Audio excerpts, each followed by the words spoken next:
Bonjour à tous, passez un bon dimanche chez vous, passez un merveilleux dimanche avec le Seigneur, passons un bon dimanche ensemble à l'écoute de la parole.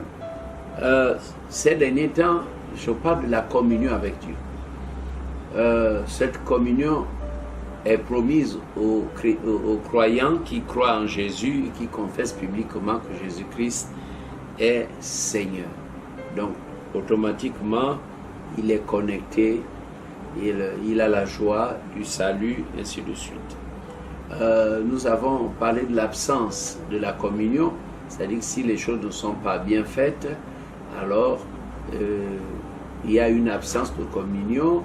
À ce moment, il faut faire un travail, il faut que le sarment soit émondé pour que, n'est-ce pas, il porte du fruit. Nous avons aussi vu les raisons de l'absence de communion et tout dernièrement nous avions parlé de la perte de la communion avec Dieu. Et donc mardi dernier nous sommes arrivés, n'est-ce pas, au passage de 1 Jean chapitre 2 verset 15 qui dit « N'aimez pas le monde, ni les choses qui sont dans le monde ». Alors le thème de ce matin c'est « N'aimez pas la mondanité ». N'aimez pas la mondanité. Si quelqu'un aime le monde, tous ses désirs et ses plans tourneront autour de sa personne. Il recherchera uniquement ce qui est charnel, non ce qui est spirituel. Les œuvres de la chair conduisent à la mort parce qu'elles ne se soumettent pas à Dieu. La chair et ses désirs nous tirent vers le bas et ne contribuent pas du tout au progrès de l'Évangile, ni au progrès spirituel de nos églises, bien au contraire. La parole de Dieu nous exhorte de ne pas nous conformer au siècle présent.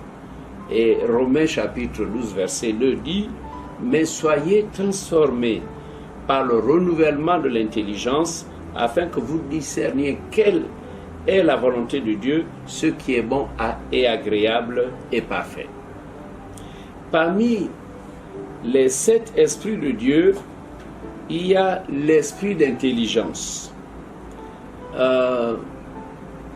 Vraiment, je bénis Dieu pour sa parole et la Bible contient tout. Donc quand vous êtes dans Ésaïe chapitre 11, vous voyez que Dieu a 7 esprits, et cet esprit que Jean a vu quand il est monté au ciel. Dieu, c'est un Dieu complet, parfait. Il a 7 esprits et Ésaïe dans l'Ancien Testament énumère les 7 esprits de Dieu, parmi lesquels il y a l'esprit d'intelligence, l'esprit de l'intelligence. Mettons-nous en communion avec l'esprit d'intelligence de celui qui est assis sur le trône. Voyez, et c'est pour ça que je disais la fois passée que nous sommes un peu peureux. Quand l'autre, lui, se courbe devant une statue fabriquée par la main de l'homme, une statue qui n'entend rien, qui ne peut rien faire, ou bien quand l'autre adore un Dieu, le Dieu de son imagination, donc un Dieu imaginaire, qui n'est qu'un mythe, nous adorons le Dieu vivant et vrai, le Dieu véritable, le Dieu tout-puissant, Dieu qui a 7 esprits, qui a 7 lampes, parce que Dieu est lumière, et c'est lui qui éclaire le ciel. Dieu qui a 7 yeux, donc des regards, et donc le chiffre 7 parle de la perfection divine. C'est le chiffre divin. 7, le chiffre 7. Et donc je reviens sur la grâce que nous avons quand nous sommes en communion avec Dieu, quand nous l'invoquons. Alors, tantôt, l'esprit de force va nous fortifier, ou alors c'est l'esprit de l'intelligence qui va renouveler intelligence, ou alors l'esprit de connaissance qui va nous donner la connaissance, ou bien l'esprit de sagesse. Donc notre Dieu n'est pas à comparer, ne peut pas être comparé, n'est-ce pas, au Dieu fabriqué par les hommes. Alors, invitons ceux qui pêchent pour rien, ceux qui s'égarent pour rien, bon, qu'ils viennent à l'Éternel, le Dieu Tout-Puissant, qui change les situations. Éphésiens chapitre 4, verset 30 dit « N'attristez pas le Saint-Esprit par lequel vous avez été scellés pour le jour de la rédemption. » Dans Éphésiens chapitre 4, l'apôtre Paul énumère ce qui peut attrister le Saint-Esprit. Alors, donc là, je viens de citer un passage du verset au verset 30, donc Éphésiens 4, verset 30, mais le verset 31 et le verset 32 nous révèlent les choses. Le Saint-Esprit est attristé quand on ne cherche pas à le connaître. Le Saint-Esprit est attristé quand on lui désobéit. Le Saint-Esprit est attristé quand il nous révèle quelques nouveaux aspects de la personne de Christ et qu'il n'y a aucune réponse de notre part. Le Saint-Esprit est attristé lorsqu'il est gêné dans l'accomplissement de ses plans. Le Saint-Esprit veut travailler et puis l'homme bloque, l'homme est sourd, alors ça attriste le Saint-Esprit. Lorsque le Saint-Esprit est attristé, l'œuvre de Dieu ne progresse pas, elle est retardée. Voilà. Et c'est pour ça que Pierre a exhorté les chrétiens de son époque à hâter à la venue du royaume de Dieu. Actes chapitre 7, verset 51 dit ceci: « Homme au cou raide, incirconcis de cœur et d'oreille. » Ok, on a souvent parlé de la circoncision du cœur, mais il y a donc aussi la circoncision de l'oreille, la circoncision des oreilles. Alors, je dirais qu'il faut déboucher les bouchons qui ferment nos oreilles. Vous vous opposez toujours au Saint-Esprit.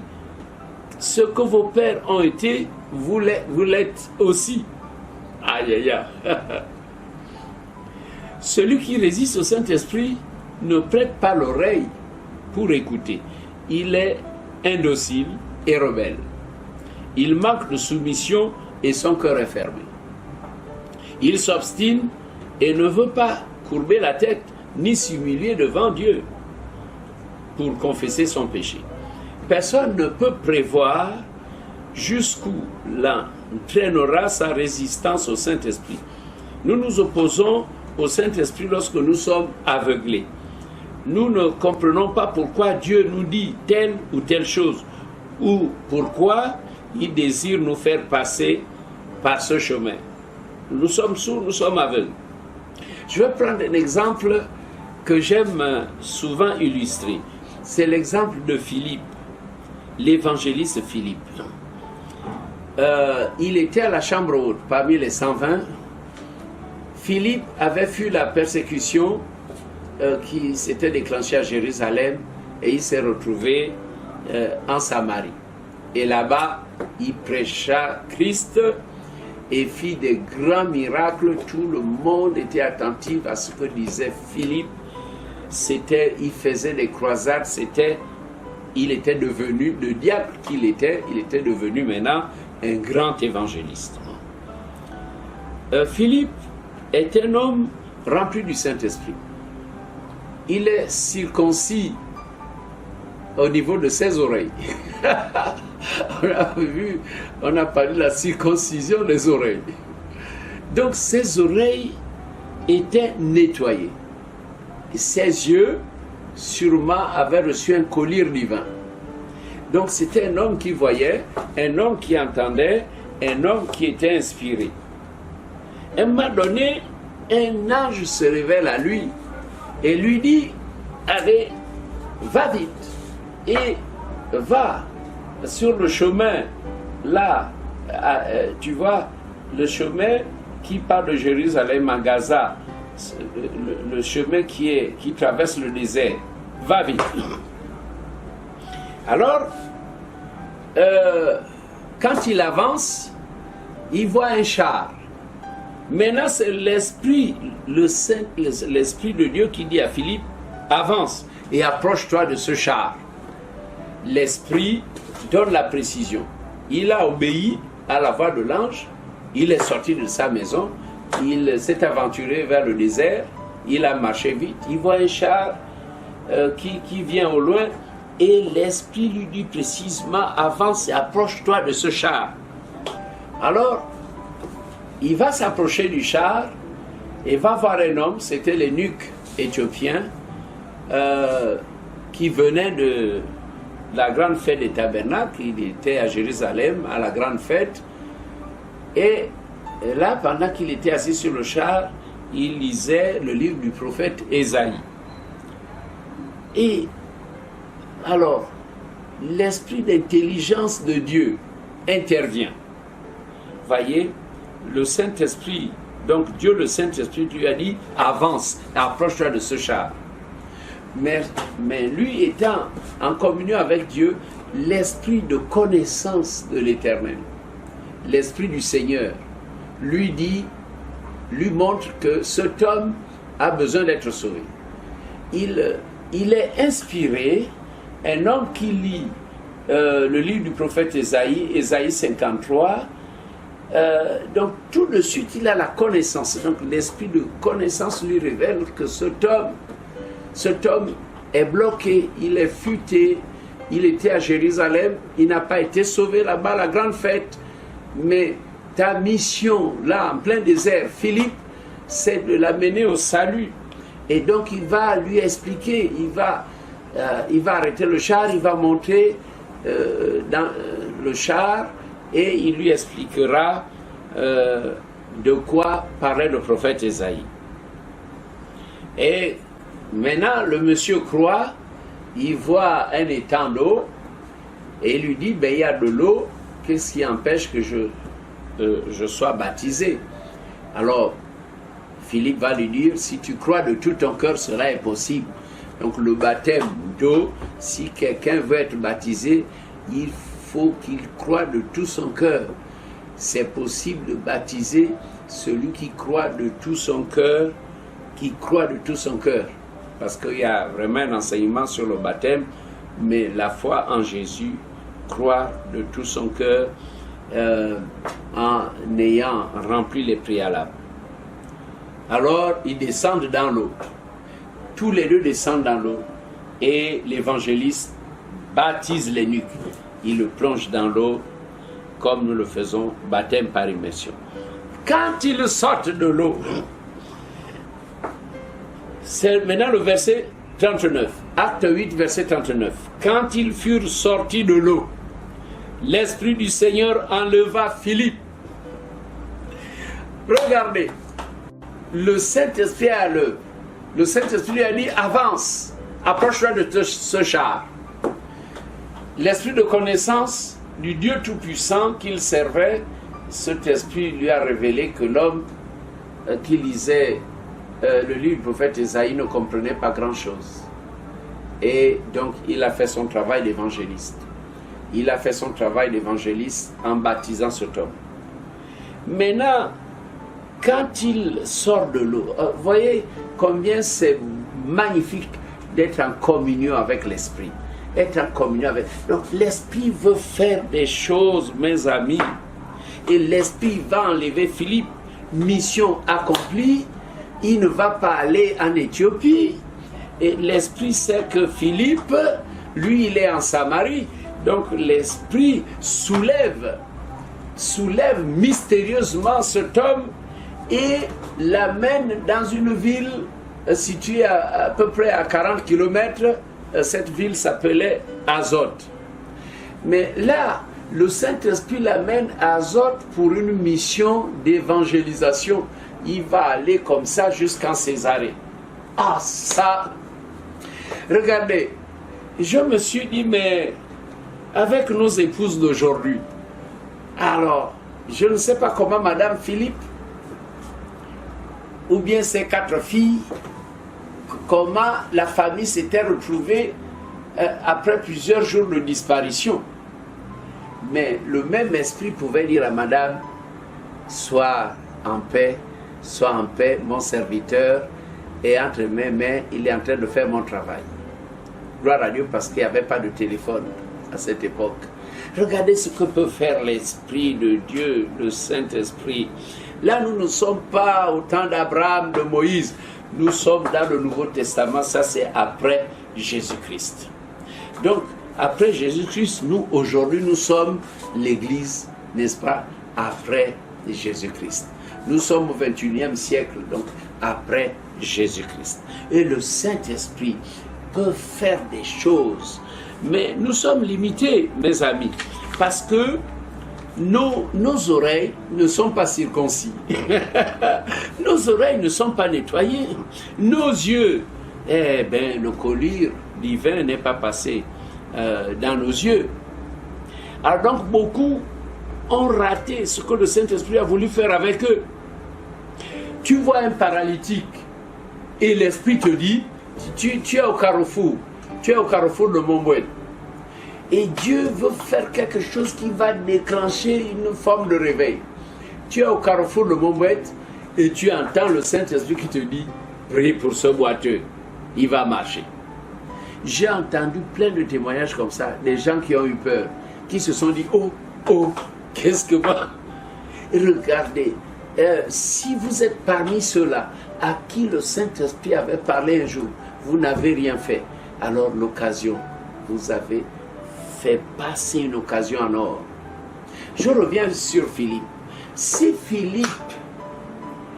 l'évangéliste Philippe n'avait pas obéi à la voix de l'ange, s'il n'avait pas obéi à la voix du Saint-Esprit, s'il n'avait pas obéi à l'esprit de connaissance de l'Éternel, qui lui a donné la sagesse du travail qu'il devait faire, s'il n'avait pas eu la sagesse, n'est-ce pas, de baptiser sans appliquer les dogmes religieux, en disant il faut qu'on t'observe d'abord, s'il n'avait pas obéi, parce que là, il était en mission commandée. Alors, une fois en France, j'ai prêché sur l'équipe des urgences, l'équipe d'intervention rapide du ciel.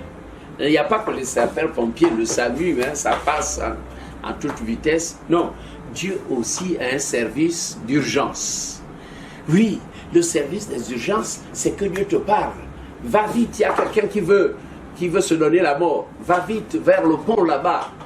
Voyez, ou alors Paul qui veut aller ailleurs, mais dans une vision, n'est-ce pas, il voit un Macédonien qui lui dit, viens et secours-nous. Donc il va changer de direction. Alors beaucoup d'enfants de Dieu sont butés et ont fait en sorte que le Saint-Esprit n'a pas pu, n'est-ce pas, les conduire dans une œuvre extraordinaire. C'est ce qui explique notre faiblesse. Ayons un grand respect pour notre grand hôte divin, le Saint-Esprit qui tous les jours est en toi, tous les jours. Quand tu dors, il est là. Quand tu te réveilles, il est là. Si tu aimes prier de nuit, il est ton compagnon. Même quand tu vas aux toilettes, souvent tu sifflotes un air joyeux.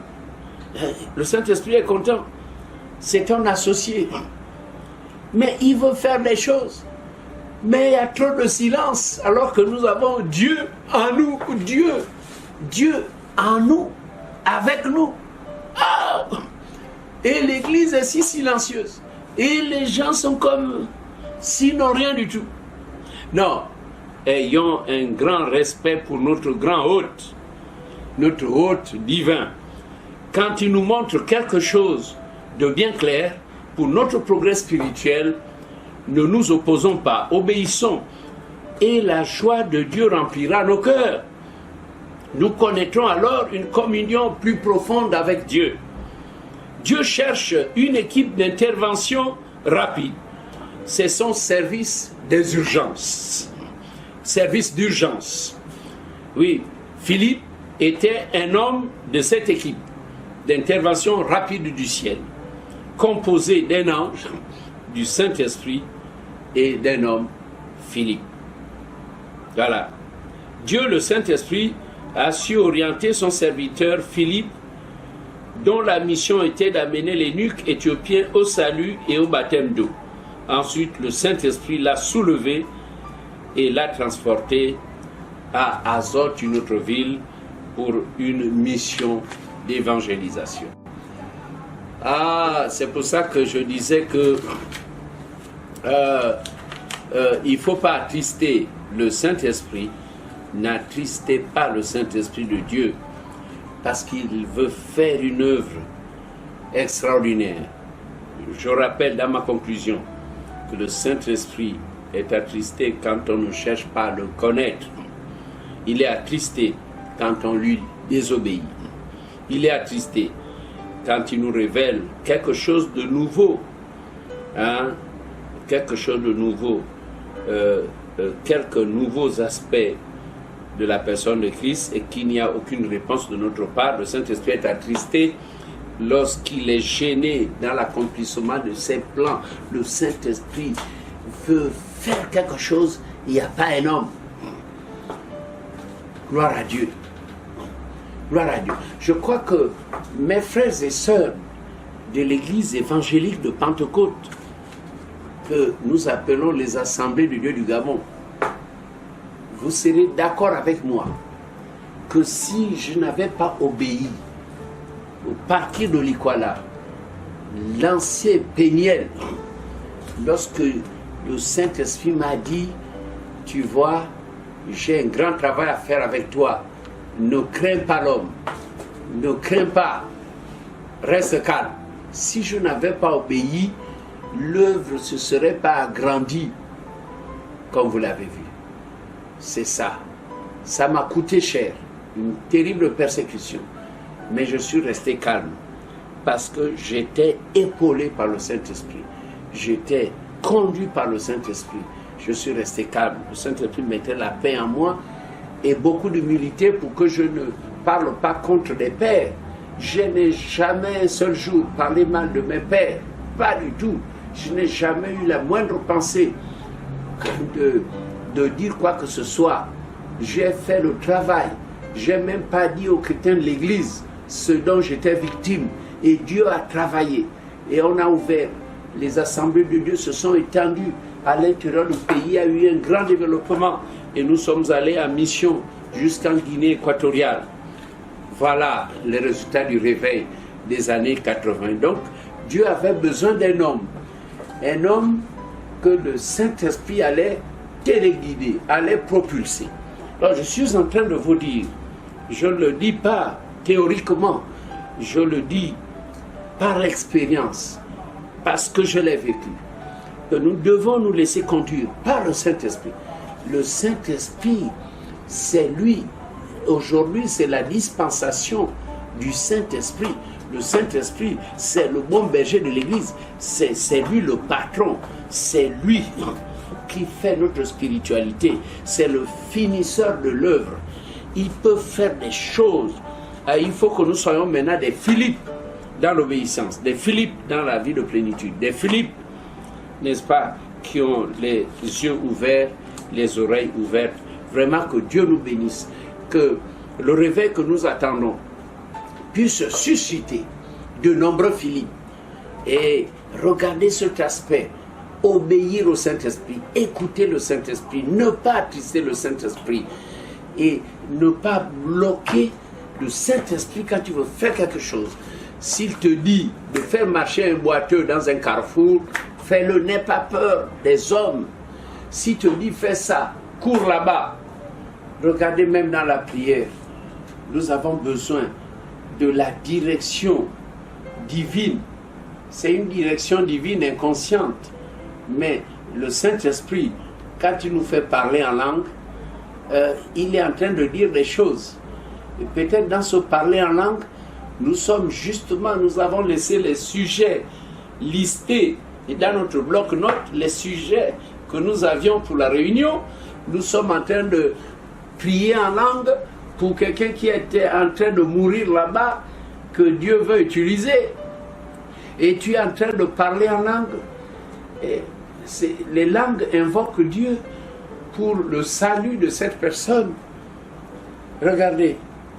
Et c'est pour ça que nous devons expérimenter cette nouvelle dimension de l'esprit, parler en langue. Nous sommes baptisés, mais nous ne nous contentons pas du parler en langue, le parler initial, mais développons ce parler en langue dans nos prières. Et celui qui parle en langue parle à Dieu. C'est un langage que Satan ne comprend pas. Et donc, nous devons être soumis au Saint-Esprit et développer notre spiritualité. Vraiment que Dieu nous bénisse, que Dieu nous bénisse. Seigneur, merci. Merci de bénir tes enfants. Bénis-nous, Seigneur. Seigneur, moi-même, cet enseignement me concerne aussi. Et mon cœur s'ouvre. Mon cœur s'ouvre vraiment à suivre attentivement ce que tu dis. J'aimerais être un Philippe qui peut, en cas de besoin, être transporté dans une autre ville pour l'évangélisation. Merci Seigneur, nous voulons entendre la voix de l'Esprit et nous voulons agir en conséquence. Bénis mes frères et sœurs, bénis tous ceux qui ont suivi ce message au nom de Jésus-Christ. Amen.